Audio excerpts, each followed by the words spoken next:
Got to show you guys where I'm at right now.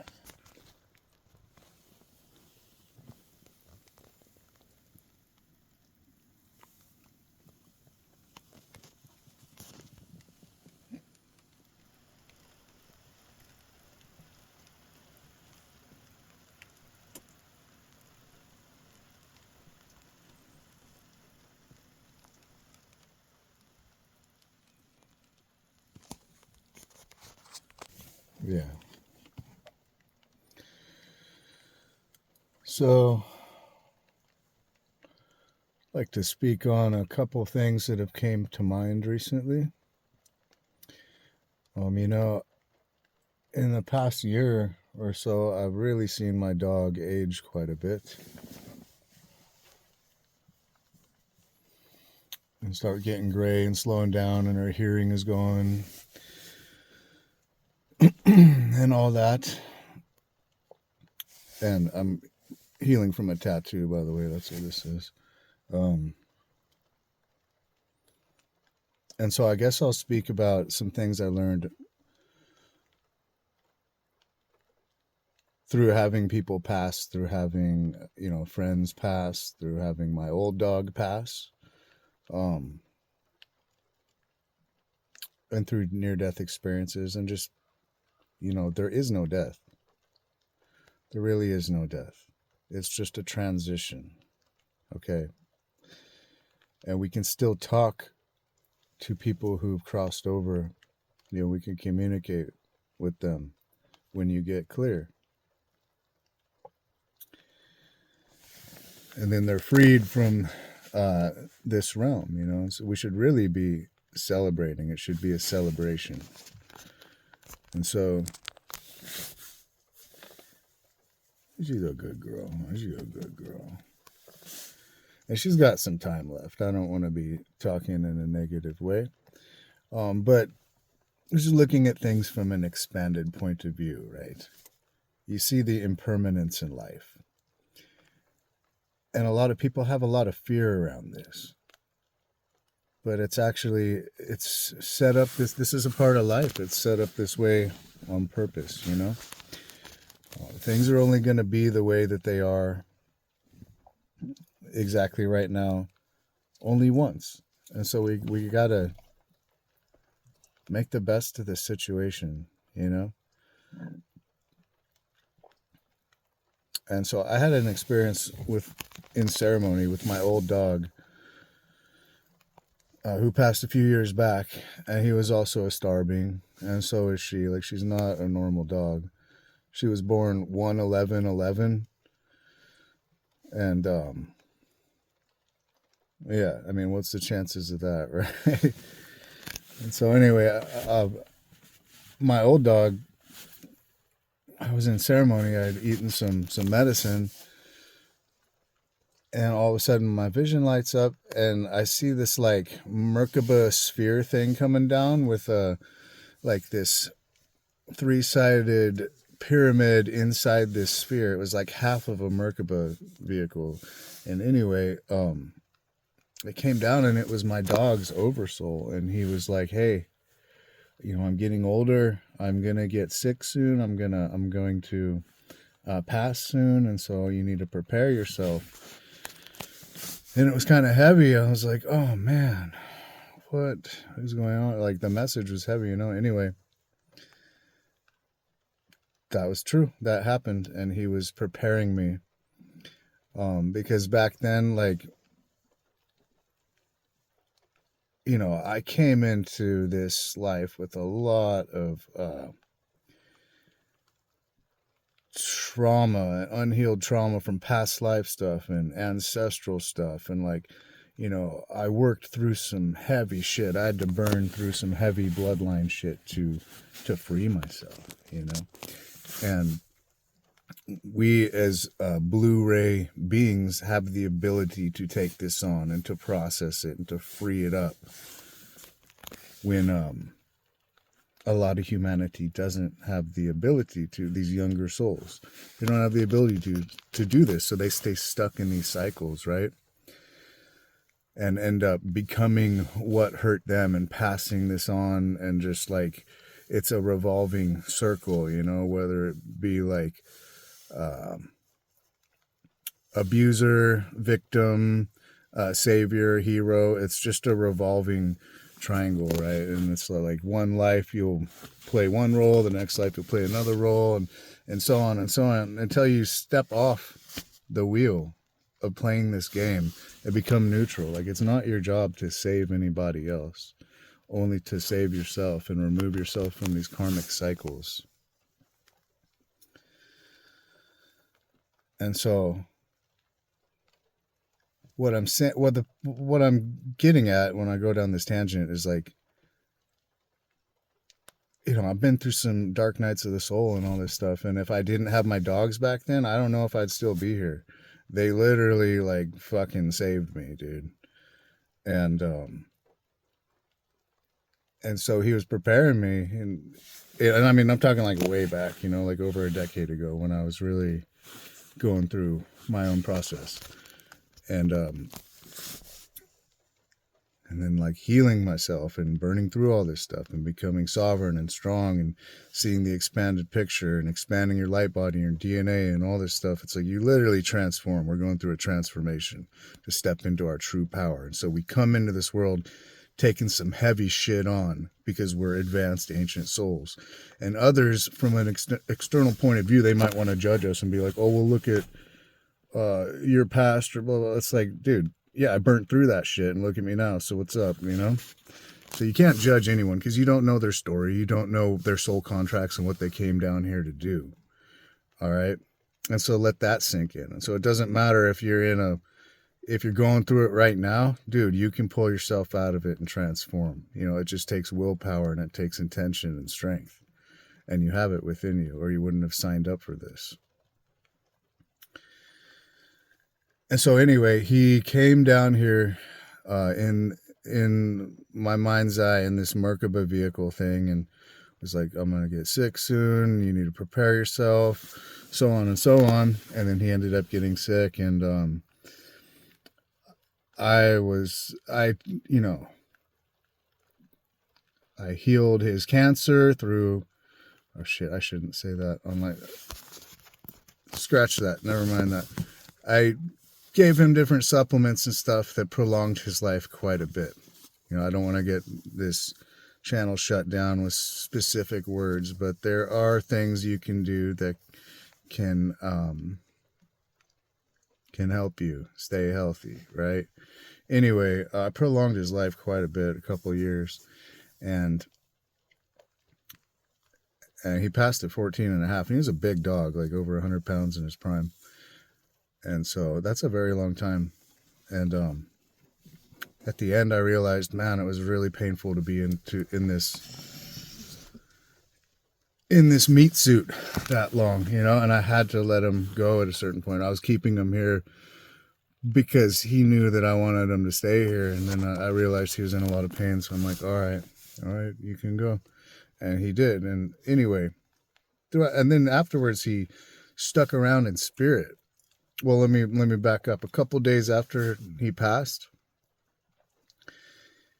he came to me in spirit, and in like real waking time, I'm just like, going about my day, and I sit down on this chair and I'm kind of reflecting, and all of a sudden, boom, my vision lights up, and he comes to me, and he's like all happy and wagging his tail and all young. He's like, dude, what's up?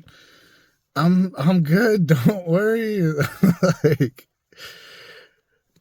and he's like, man, don't hurt. Like, I'm okay. And I saw that he was surrounded by other, you know, extremely advanced benevolent beings, like part of the crew. I'm like, oh, thank God. Like, thank God he's doing good.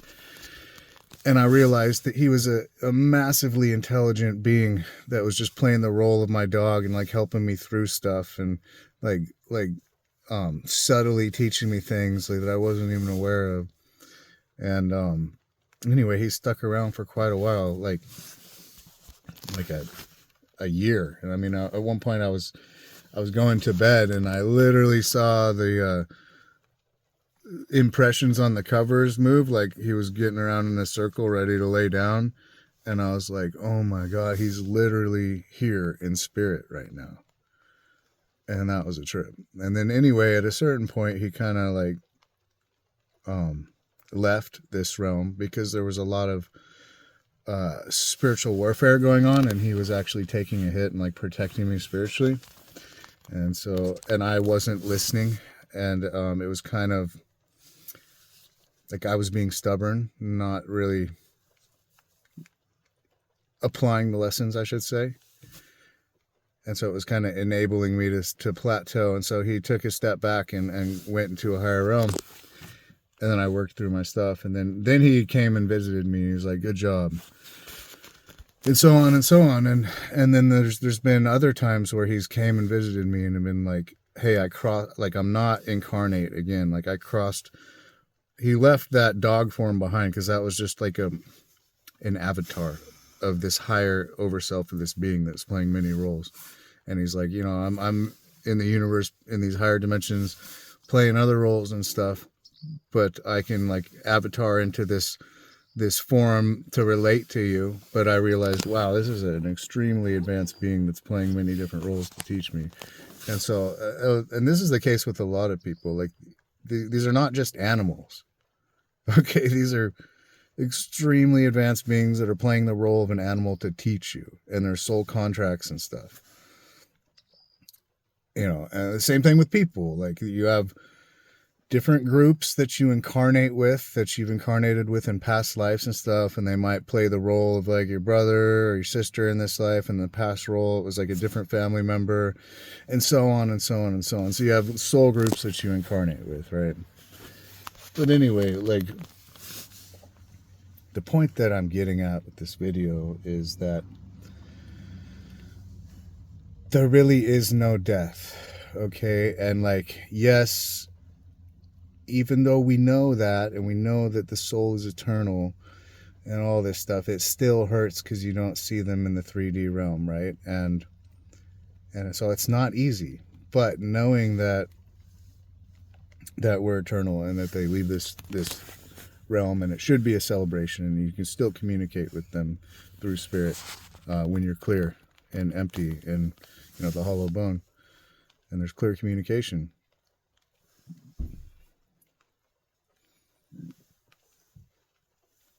And so then you look back in hindsight and you reflect, right? And you're like, well, when this person was still here, or this animal was still here, you remember all the good times, right? You remember all the happy times. You remember the love. And so that's what's eternal. Okay, that's what goes on beyond time. It's literally eternal. And these are experiences that stick with us, right? And then, well, what about the bad times? What about the times where there was darkness and shadow and shit that we were burning through? Well, these are lessons, because then you reflect on it and you're like, oh man, I can't go back and change it. It's already done. Right? And so sometimes these lessons hurt, but these are not eternal. Like this doesn't go on and you take this with you. You learn the lesson, and then you like heal the emotional charge on it as well, and you take the wisdom forward. But what does live on forever are the good times and the love. And so love is eternal. It goes beyond life and death and time and all this shit. And so lessons, right? And then it all comes back into the present moment, the eternal now. It's like, so let me apply all this knowledge. Let me make the best of the moment right here, right now. Let me heal all my relations with everyone, with all sentient beings everywhere. Aho matake o yasin. That's what that means, to all my relations. And so, and then this ties into, the medicine path. Like, I have had experiences with ET since I was a child, and it's stopped for a while when I was in, school and growing up and college and all that stuff.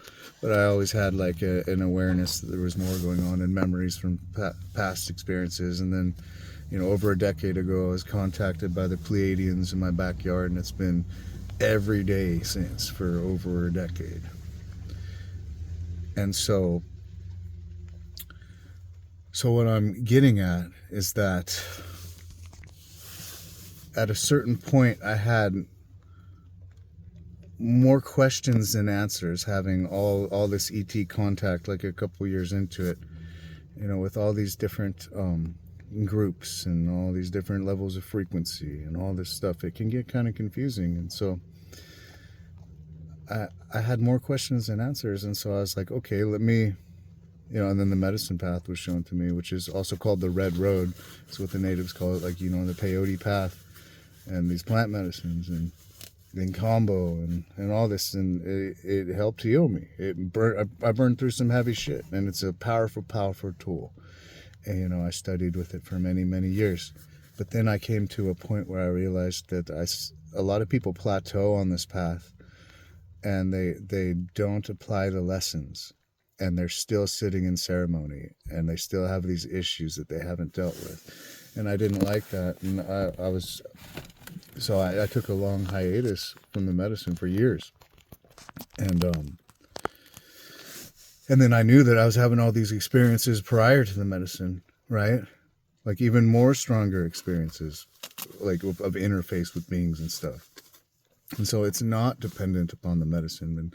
And so a lot of people want to try to discredit things that I say and be like, oh, he's talking about UFOs and aliens and shit, and he's talking about, medicine in the same sentence. And so they want to discredit it. And it's like, go ahead. If you want to form that conclusion without doing any homework, that's the mark of a fool.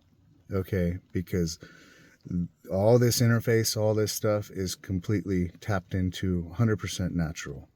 Okay, medicine is just a tool. And so back to what I was saying is that at a certain point I realized that the medicine is just a tool. It's not the answer. And a lot of people plateau on it. And so it'll show you things, and then you apply the teachings, right? And now it's been like a few years since I've sat, and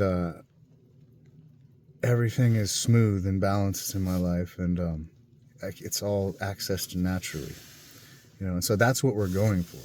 We're going to get to a point where we don't have to sit in ceremony anymore, because the real ceremony is right here, right now, in the present moment, in every single day life.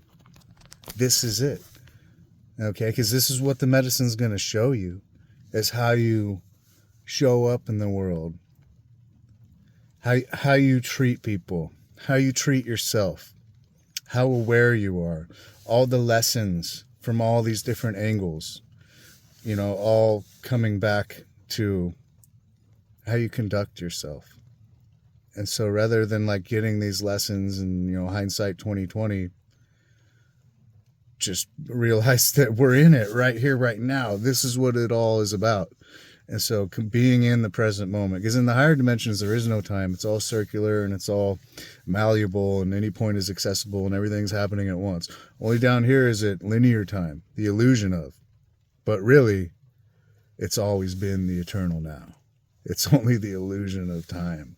So if we can realize that all the power is right here, right now, and stop taking on things from the external and believing that story and having that be our identity, we realize that like our thoughts, our focus, our emotion is literally the steering wheel that navigates through the dimensions, through the higher realms. What we focus on is where we go, right? And so shift your focus from all this negative shit, dude, and keep it positive.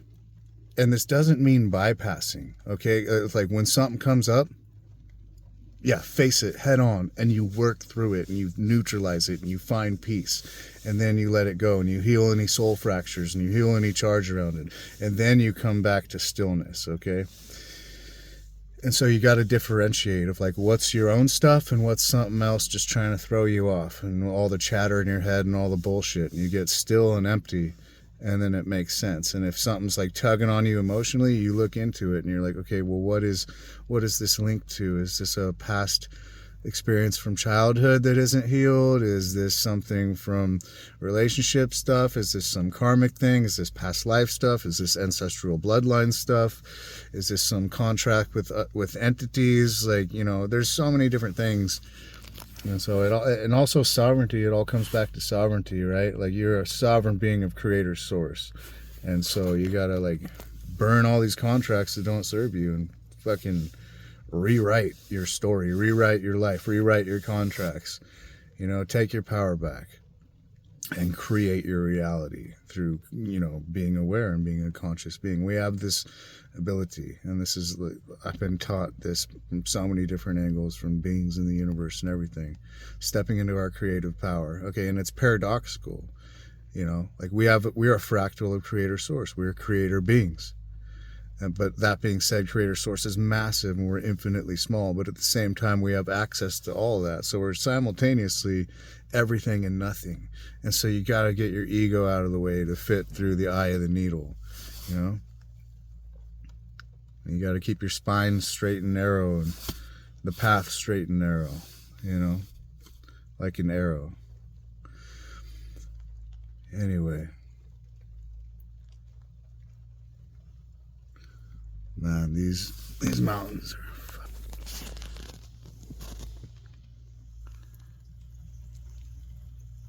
like serious grandfather, like ancient grandfather peyote energy in these hills.